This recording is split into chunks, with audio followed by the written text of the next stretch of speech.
At 6:30 p.m. on Christmas Eve, my husband called 17 times in 12 minutes. I watched his name light up my phone, listened to it buzz across the kitchen counter, and let every call go to voicemail. The funny thing was, I wasn't hiding. I was sitting at home in my old gray sweatshirt drinking coffee from a Christmas mug I'd owned since 2008. For the first time in 27 years, I wasn't at my mother-in-law's house. And I hadn't paid for Christmas. Not the dinner, not the groceries, not the desserts, not even the ridiculous little party favors Patricia insisted everyone needed. I had simply stayed home. My name is Rebecca Miller. I'm 52 years old, and until that Christmas I had spent most of my adult life believing that keeping a family together meant making yourself useful. My husband Daniel would probably tell you I was difficult. His mother would tell you I was ungrateful. His sister Carol would say I was too sensitive. And every Christmas somehow I was the one who ruined everything. It didn't matter what actually happened. If the turkey was dry, I should have checked it. If the turkey was late, I should have ordered another one. If someone complained about the seating arrangement, I should have planned better. If one of Daniel's brothers drank too much and started arguing about politics, I somehow should have prevented it. I had been married to Daniel for 27 years. We lived in a quiet neighborhood outside Columbus, Ohio, where our neighbors decorated their houses with inflatable Santas and complained about the price of eggs at Kroger. It was ordinary. Our life was ordinary. And for years I liked it that way. I liked making Christmas dinner. I liked watching everyone open presents. I liked seeing my nieces and nephews running through Patricia's house with wrapping paper stuck to their socks. What I didn't like was being treated as though all of it happened because I owed them. The previous Christmas had been the worst. I'd spent 3 days preparing food. I had ordered a spiral ham from a local grocery store, picked up pies from a bakery in Dublin, bought wine, wrapped 32 gifts, and brought 2 folding tables from our garage because Patricia had forgotten to rent them. After dinner, Patricia looked around the room and frowned. The potatoes are cold. I looked at the serving dish. They've been sitting there for 20 minutes. Carol laughed. Mom, don't start. Patricia looked directly at me. I'm just saying. Christmas used to feel more special. Daniel took a drink of beer and shrugged. Rebecca gets stressed. That's probably why. I remember staring at him. I'm stressed. He smiled like I was making a scene. You know what I mean. I did. He meant I was responsible. He always meant that. Later when we got home, I asked him why he had sided with his mother. He took off his shoes and dropped them beside the couch. Because she's my mother, and I'm your wife. He sighed. Rebecca, can we not do this tonight? That sentence had become a kind of punctuation in our marriage. Can we not do this? Can we not talk about your mother? Can we not talk about money? Can we not talk about how much I do? Can we not talk about how nobody thanks me? I went upstairs alone. The next morning I found a text from Carol. Next year, maybe keep things simpler. No thank you, no Merry Christmas, just criticism. By October, I had already started making plans for the next Christmas. Old habits are hard to kill. Then, one evening in November, Daniel came home and announced that his family wanted Christmas at Patricia's house again. I was standing at the kitchen counter sorting receipts. Okay, I said. He opened the refrigerator. Mom said you don't need to do as much this year. I turned around. That sounds nice. He closed the refrigerator. She thinks maybe everyone should pitch in. I smiled. That's even better. He looked uncomfortable. Then he said it. Honestly, Rebecca, maybe you should just stay home this year. I stopped sorting the receipts. Why? He rubbed the back of his neck. Because you always get upset. Then everyone gets uncomfortable. I stared at him. You mean I ruin Christmas? He didn't answer. He didn't have to. A week later, Patricia said almost the same thing during Sunday dinner. Maybe we can have a peaceful Christmas this year. Carol looked at me. Nobody said anything. I understood. They wanted Christmas without me. Fine, they could have it. I went home that night and opened the spreadsheet on my laptop where I had tracked Christmas expenses for years. Catering 642, groceries 388, desserts 126, decorations $174, gifts $510, restaurant deposit $300. I stared at the total. Then I laughed. Not loudly, just one small laugh. I had never added it all up before. I closed the spreadsheet. The next morning I started canceling things. I canceled the catering. I canceled the bakery order. I called the restaurant and removed my credit card from the reservation. I returned unopened decorations to Target. I stopped the grocery delivery. I didn't tell Daniel. I didn't tell Patricia. I didn't tell Carol. I simply stepped away. On Christmas Eve, I stayed home. At 6:30 p.m., my phone began buzzing. Daniel, again, then Patricia, then Carol. I finally listened to Daniel's first voicemail. "Rebecca, where are you? We have a problem." I almost smiled. The second voicemail came from Patricia. Her voice was sharper. "The restaurant says there isn't a reservation under your name anymore. Call me immediately." The third was from Carol. "Rebecca, did you seriously cancel everything? I set the phone down." Outside my window, snow had started falling lightly over the street. For once, nobody needed me to fix anything. Then the phone buzzed again. Daniel. I watched his name disappear from the screen, and I realized something that frightened me almost as much as it relieved me. They didn't miss me. They missed what I did for them. I walked over to the kitchen cabinet and pulled out a thick accordion folder I hadn't opened in years. Inside were receipts, bank statements, credit card records, Christmas expenses going back almost a decade. I sat down at the table. If they wanted to believe I had ruined Christmas all these years, I was done arguing. This time I was going to let the numbers speak for me. The folder stayed on my kitchen table until almost midnight. I kept telling myself I was only going to look at a few receipts. Instead, I spent nearly 3 hours going through 27 years of Christmases. There were receipts from Kroger, Target, Costco, Meijer, local bakeries, restaurants, and one particularly expensive grocery store in Dublin that I stopped using after I realized their cheese tray cost more than my first car payment. I laughed when I found that receipt. Then I stopped laughing, because the total for Christmas wasn't funny. Over the previous 5 years alone, I had spent thousands of dollars. Not because Daniel and I were wealthy, we weren't. He worked in regional sales. I handled bookkeeping for a small medical office 3 days a week. We had a mortgage, car payments, insurance, and the same rising grocery bills everyone else complained about. But somehow, every December, I found another way to make Christmas happen. I had never thought of it as sacrifice.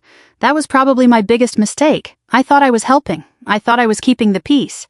And I thought someday somebody would notice.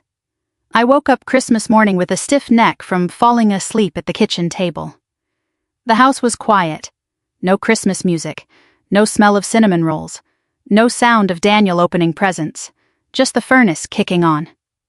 I made coffee and sat beside the window. My phone was still full of missed calls. 17 from Daniel, 6 from Patricia, 4 from Carol, 2 from Mike. There were also 3 texts from Daniel. "Call me." Then, "This is ridiculous." Then, "You need to come here." I stared at that last message for a long time. Not "please come." Not "are you okay?" Not "we miss you."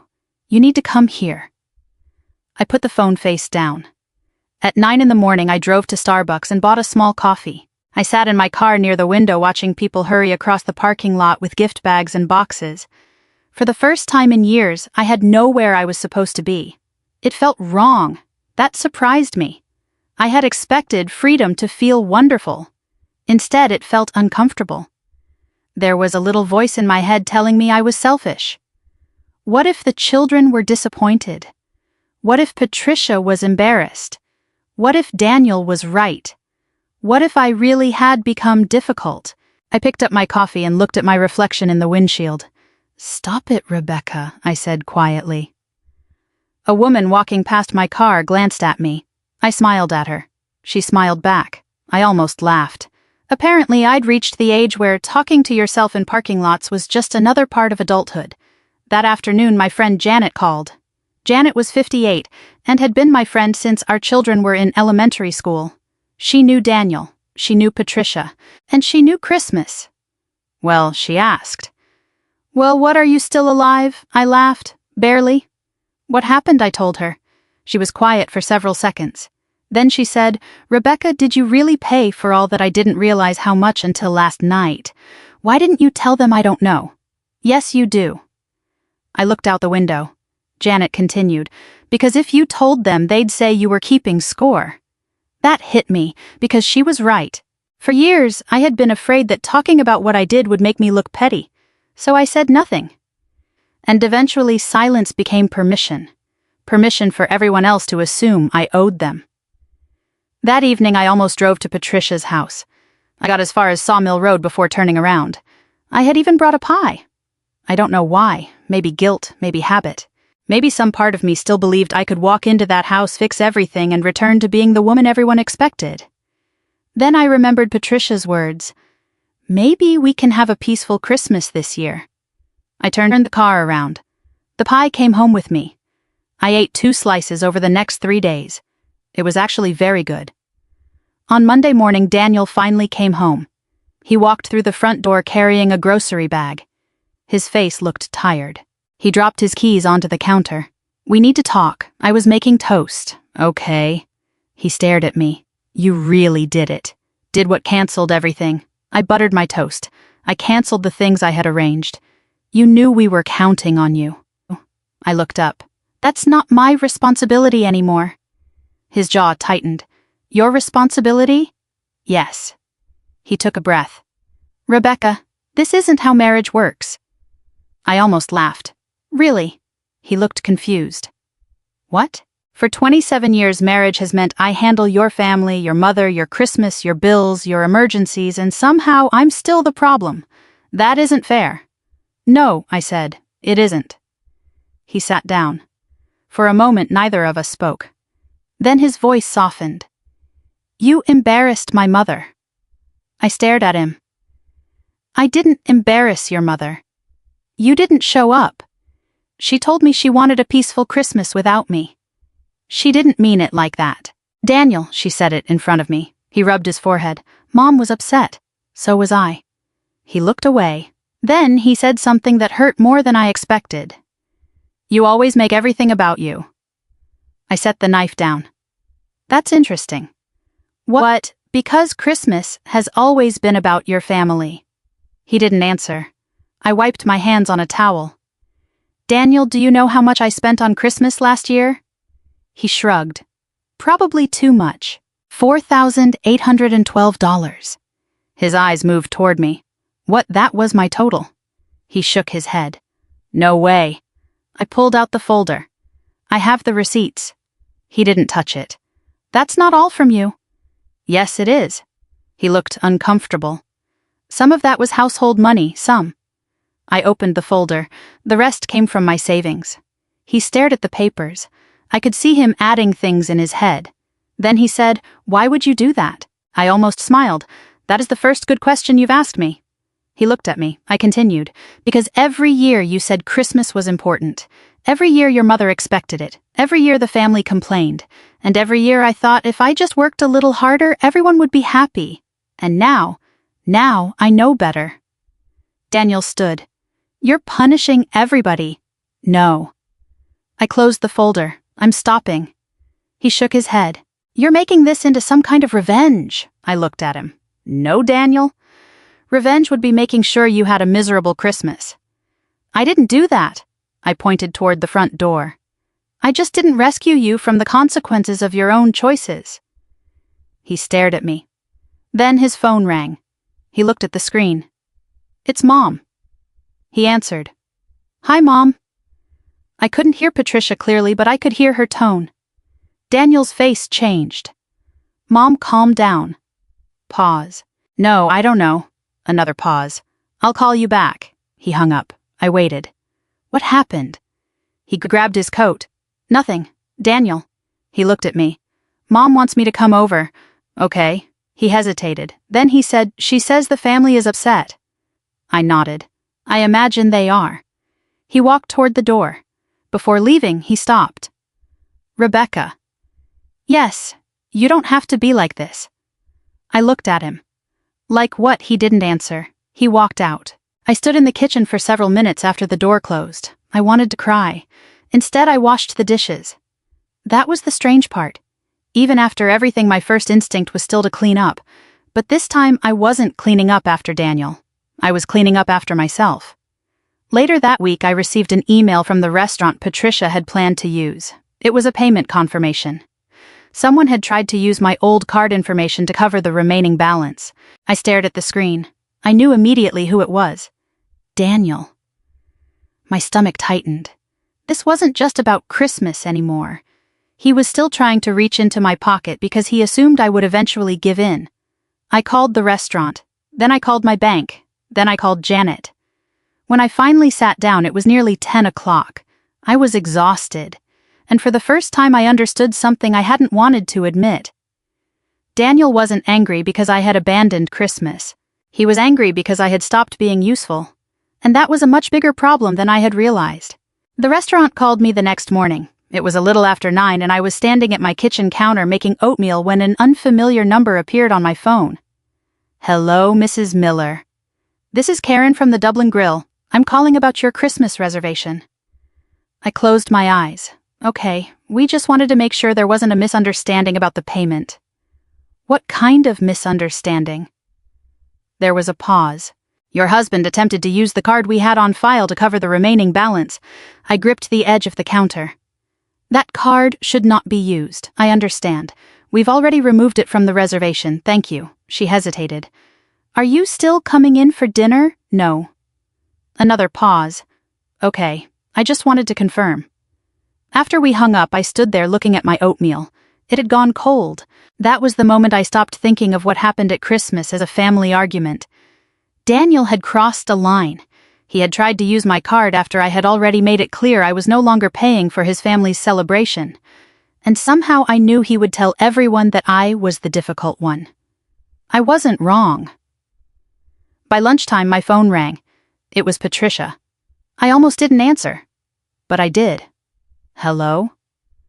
What exactly are you trying to do to this family? I took a slow breath. Good afternoon to you too, Patricia. This is not funny. I didn't say it was. You canceled Christmas? No. I canceled things I had personally arranged and paid for. You knew we were counting on you. I looked at the stack of bills sitting beside my coffee maker. That's what I've been hearing.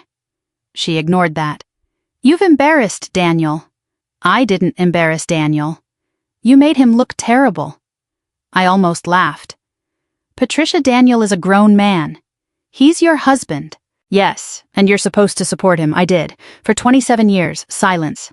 Then she said, not like this. I knew exactly what she meant. Not with boundaries, not with questions, not with receipts. Support in Patricia's mind meant obedience. She hung up before I could respond. I sat down at the table. My hands were shaking. I hated that. I hated how easily they could still get inside my head. For 27 years I'd been told that if I was upset I was too sensitive. If I defended myself I was selfish. If I said no, I was punishing someone. Sometimes you hear something often enough that you start saying it to yourself. That afternoon my daughter Emily came over. She was 25 and lived about 30 minutes away in Westerville. She brought coffee and a paper bag from Panera. Mom. Yeah, Dad said you're leaving him. I looked at her. What? He said you told him you were done with the marriage. I put my coffee down. I never said that. Emily looked uncomfortable. He said you were angry and trying to make everyone miserable. I nodded slowly. There it is. What? The story. Emily frowned. What story? The one where your father is reasonable and I'm unstable. Mom, that's not what I said. I know. I reached across the table and touched her hand. I don't want you in the middle of this. I already am. I sighed. She looked at me. Did you really pay for all those Christmases? Yes. How much I told her. She stared at me. That's insane. I didn't think of it that way. Why, I smiled sadly. Because I loved you kids. That doesn't explain Dad's family. No, I said. It doesn't. Emily was quiet. Then she asked, why didn't you ever tell me? Because I didn't want you to think your father was a bad man. She looked down. Maybe you should have. That hurt. Not because she was accusing me, because she was right. I had spent years protecting Daniel from the consequences of his own behavior. And in doing that, I'd sometimes protected him from our children too. Emily left around 3. But before she went, she hugged me. Mom, yes, I don't think you ruined Christmas, I smiled. Thank you. After she left, I opened the folder again. This time, I didn't just look at Christmas receipts. I started looking at our bank statements. Something had been bothering me. Daniel had complained for months that money was tight. He'd told me we needed to cut back. He had criticized me for buying a new winter coat. He'd suggested we skip our anniversary dinner because everything costs too much now. But when I looked at the statements, I saw something different. Golf, $186. Another golf charge, $214. A sports bar, $97. Tickets to a Buckeyes game, $438. Dinner with coworkers, $176. Then there were several charges from a restaurant in downtown Columbus. Expensive ones. I knew Daniel had friends from work. That wasn't the issue. The issue was the timing. Every time he'd told me money was tight, he'd been spending somewhere else. I printed the statements, not because I wanted to humiliate him, because I needed to know whether I was imagining things. I wasn't. Over the next 2 hours, I went through 6 months of transactions. The pattern was obvious. Daniel wasn't struggling financially because we couldn't afford things. He was struggling because he spent money and expected me to compensate for it. I felt sick. Then I noticed something else. A transfer from our joint account to an account I didn't recognize. I called the bank. The representative couldn't give me details over the phone because both names were on the account, but she confirmed the transfer had been made 3 months earlier. The amount was $4,000. I sat back. $4,000. The same amount Daniel had spent complaining we didn't have. I called him. He answered after 3 rings. What did you transfer $4,000 from our joint account? Silence. Daniel. It was for something. What something? It's personal. It's marital money. He sighed. Rebecca, I don't want to do this over the phone. Then tell me what it was. I'll explain when I get home. No. I heard my own voice. It was calmer than I expected. You'll explain now. He hung up. I stared at the phone. Then I started crying. Not because of the money, because I finally understood how little I had known about my own marriage. That evening I called a local attorney named Susan Hayes. She had an office in Dublin not far from where I lived. I wasn't asking about divorce, at least not yet. I told her I wanted to understand my financial rights and protect myself. She listened without interrupting. When I finished, she said, Rebecca, don't do anything emotional.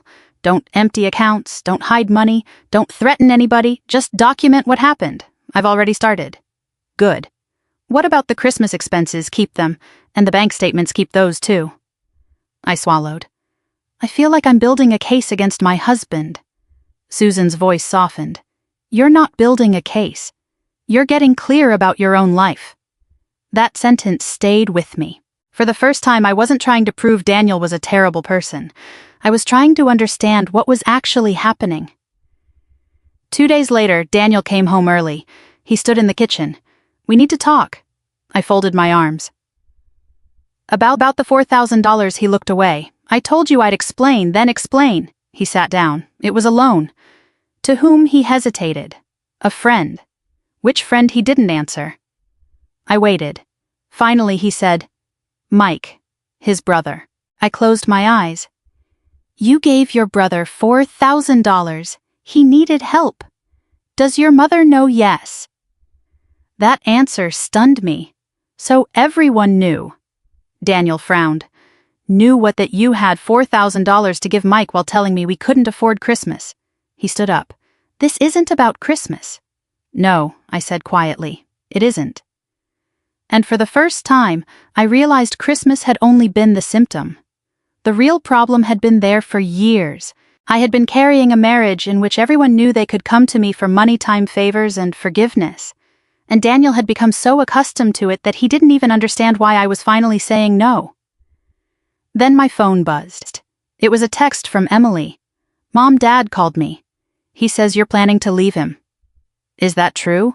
I looked at Daniel. He didn't know what the message said. I typed back. No, but I think your father wants everyone to believe that before I get a chance to tell my side. I put the phone down. Daniel stared at me. What did you tell her? The truth. His expression hardened. And that's when I knew this wasn't going to end quietly. New Year's Day came with freezing rain. I remember because I stood at my kitchen window at 7 in the morning watching the branches outside bend under a thin coat of ice. Daniel was still asleep upstairs, or at least I thought he was. I had barely slept. For 3 days, I had been carrying the weight of everything I'd learned. The money, the lies, the way Daniel had already started telling people I was planning to leave him. I kept asking myself the same question. What was I supposed to do now? I didn't want revenge. Not really. I wanted honesty. But honesty has a way of making people angry when they've gotten comfortable with a lie. Around 10, Daniel came downstairs. He was dressed in jeans and a sweater. "We're going to Mom's at noon." I looked at him. "For what family meeting?" I almost smiled. "About me, about all of us." "That sounds promising." He frowned. "Can you please not make jokes?" I wasn't. He grabbed a cup of coffee. "Mom thinks we need to clear the air." I knew what that meant. Patricia had decided it was time to put me on trial. I finished my coffee and went upstairs. I changed into black pants, a cream sweater, and the small gold earrings my mother had given me years ago. Before leaving, I picked up the accordion folder from my desk. Daniel saw it. "You're bringing that?" "Yes." "Why?" "Because you said we were going to clear the air." He stared at me. Then he shook his head. "Don't turn this into a courtroom." I looked at him. "Then don't lie." We drove separately. I wanted my own car. The roads were slick and traffic around Dublin was heavier than usual because people were still coming home from holiday visits. When I pulled into Patricia's driveway, I saw Carol's SUV, Mike's pickup truck, and 2 other cars. Everyone was there. That told me enough. This wasn't a conversation. It was an audience. I walked inside. Patricia was standing in the living room wearing a red sweater with a Christmas tree pin attached to the collar. She looked at me. Rebecca, Patricia. No hug, no smile. Daniel walked in behind me. Carol sat on the couch beside her husband. Mike was near the fireplace. Emily was there too. She looked nervous. I sat in the only empty chair. Patricia remained standing. I think we all agree that what happened at Christmas was unacceptable. I looked around. No, I don't think we all agree. Daniel gave me a warning look. Patricia continued, "You abandoned your responsibilities." I opened my mouth. She raised her hand. "Please let me finish." So I did. She talked for almost 10 minutes. She said I'd embarrassed the family. She said I'd used money to control people. She said I'd deliberately canceled arrangements to punish them. Then she said something that made my stomach turn. "After everything this family has done for you, I think your behavior was incredibly selfish." I looked at her. "Everything you've done for me?" "Yes." I glanced at Daniel. He wouldn't look at me. I opened the folder. Patricia stopped talking. I pulled out the first page. Christmas dinner 2024, catering $640. I placed it on the coffee table. Groceries $388. Another page, desserts $126. Another, restaurant deposit $300. Mike shifted in his chair. I kept going. Christmas gifts for the grandchildren $510. Carol looked at the papers. Wait, I looked at her. "You bought those?" "Yes." She turned toward Daniel. "I thought Dad paid for them." Daniel cleared his throat. "Some of it was household money." I looked at him. "Then why did you tell your daughter I didn't contribute?" Emily's face changed. She looked directly at her father. "You said Mom didn't help." Daniel shook his head. "That isn't what I said. You said she was irresponsible with money." Nobody spoke. I reached into the folder and pulled out 6 months of bank statements. "This isn't about Christmas anymore." Daniel's face tightened. I placed the statements on the table. "You told me we were struggling financially." He stared at me. "You told me we couldn't afford a new coat for me?" He didn't respond. "You told me we needed to stop eating out." Patricia looked confused. I pointed to the first statement. Golf, $186. Second, sports tickets, $438. Third, restaurant, $176. Fourth, another restaurant, $214. Then I placed one final page on the table and $4,000 transferred to Mike. Mike's face went pale. Patricia turned toward him. "Mike," he swallowed, "I was going to pay Daniel back." When I asked. He looked at me. "I don't know." Patricia looked back at me. "Why are you bringing this up?" I stared at her. "Because you said this family has done everything for me." My voice was shaking now. I hated that. I wanted to remain calm. But 27 years of swallowed words don't disappear just because you decide to speak. I spent years helping this family because I thought that was what being a wife meant. I looked at Daniel. And every time I said I was tired, you told me I was overreacting. He finally spoke. Rebecca, this isn't fair. No. I nodded. It isn't. I pulled out one more document. This is the email from the restaurant. Daniel's face changed immediately. He knew. You tried to use my card after I canceled the reservation. He stood. I was trying to fix the situation. With my money. I thought you would change your mind. There it was. The sentence that ended every argument. Not because it was cruel, because it was honest. He thought I would change my mind. He thought I would come back. He thought I would clean everything up. Just like I always had. I looked around the room. Nobody was speaking. Then Patricia said quietly, Rebecca, maybe we all got used to you handling things. I turned toward her. That's exactly what happened. She looked down. I didn't realize you felt this strongly. I almost laughed. You didn't realize because I wasn't allowed to feel anything. Daniel's eyes filled with anger. You're making me look like a terrible husband. I looked at him. I'm not making you look like anything. I tapped the papers. I'm showing them what happened. He shook his head. You want everyone to turn against me? No, I paused. I want everyone to stop turning against me. That silenced the room. Emily began crying. She wiped her face quickly. I don't understand, she said. Why did everyone let Mom do all of this? Nobody answered. Then Carol spoke. I thought she wanted to. I looked at her. I did. She looked confused. Then what's the problem? The problem is that wanting to help isn't the same as being obligated to help forever. That seemed to land. Mike leaned forward. Rebecca, I honestly didn't know how much you paid. I know, and I'm sorry. I nodded. Thank you. It wasn't forgiveness. Not yet. But it was the first apology I'd heard without an excuse attached. Then Daniel sat down. His shoulders dropped. He looked exhausted. I knew you paid for some things. I waited. How much did you know? He rubbed his face. Most of it. The room went completely still. I felt something inside me settle, not anger, not triumph, just clarity. You knew, yes. And you still let your mother say I ruined Christmas. He looked at the floor. Yes. I nodded slowly. That hurt more than I expected. After 27 years, the worst thing wasn't that Daniel had failed to defend me. It was that he had known exactly what I was doing and had decided it was easier to let me keep doing it. I closed the folder. I don't want an apology today. Daniel looked up. What do you want? I want boundaries. He waited. I won't organize Christmas anymore. I won't pay for your family's celebrations. I won't cover your brother's emergencies. And I won't accept being insulted because I say no. Patricia nodded slowly. What happens now? I looked at Daniel. That depends on whether my husband wants a marriage or just wants his old life back.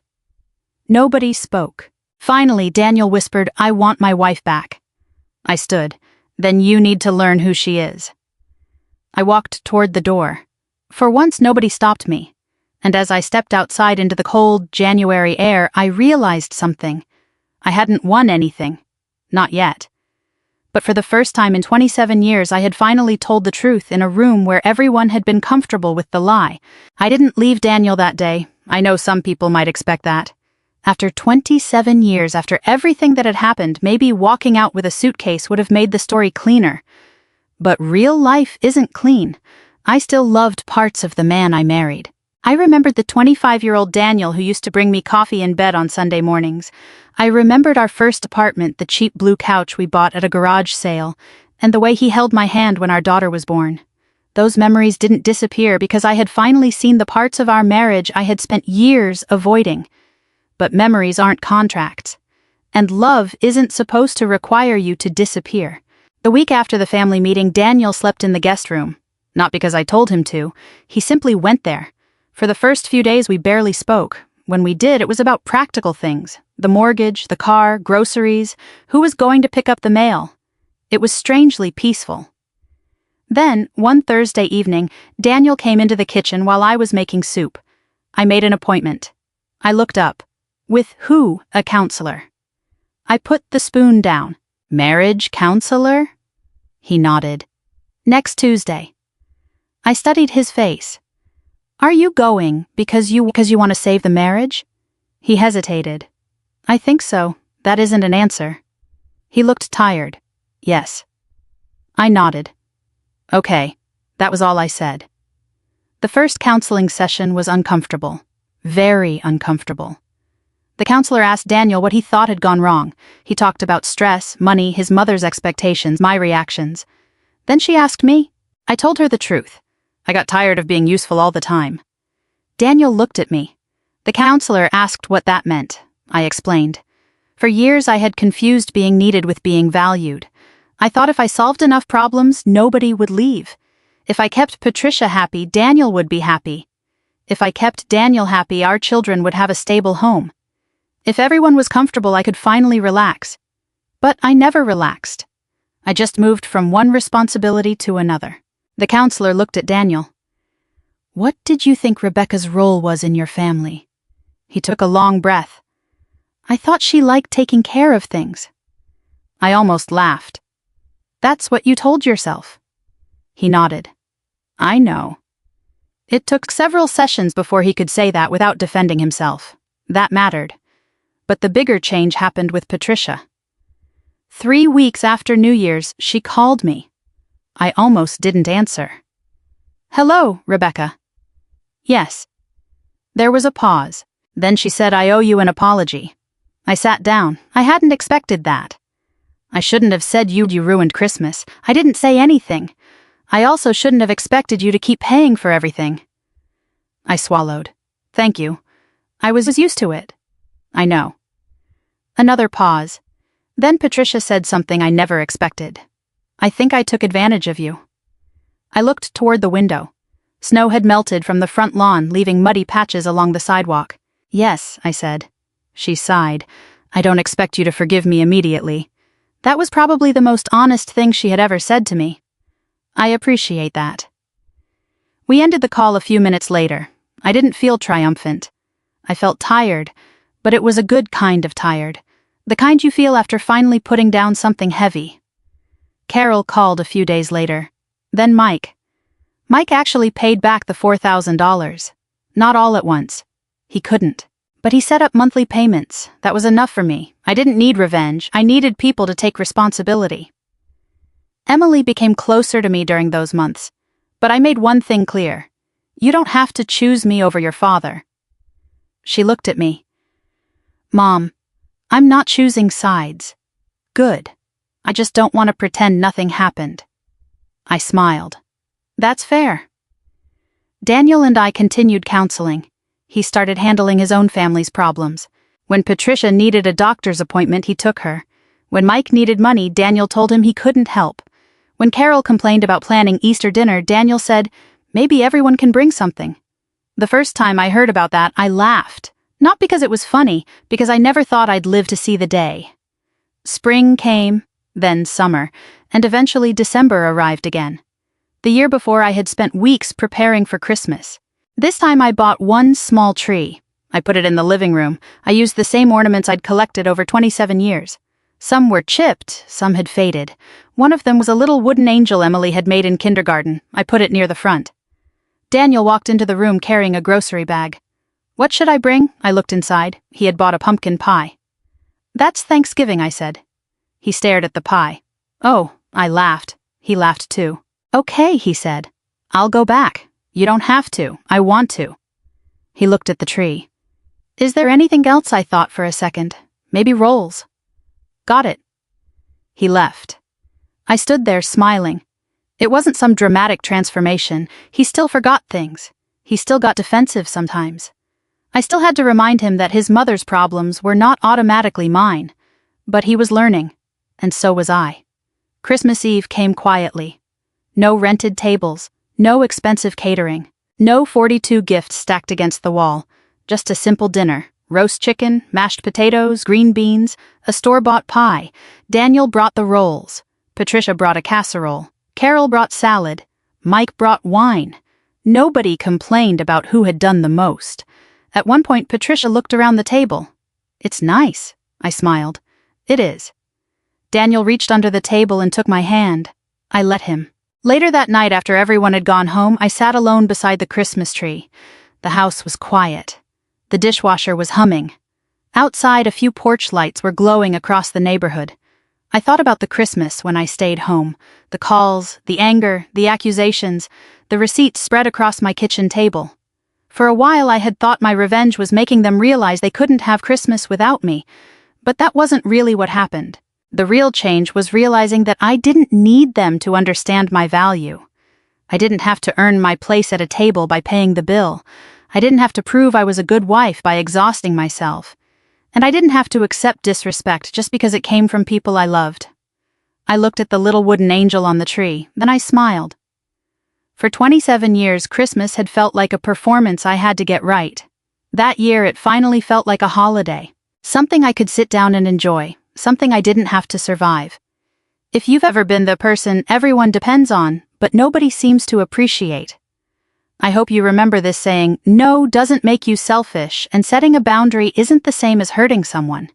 Sometimes the kindest thing you can do for yourself is stop carrying what was never yours alone to carry. And if this story reminded you of someone in your own life, maybe take a moment to tell them they matter.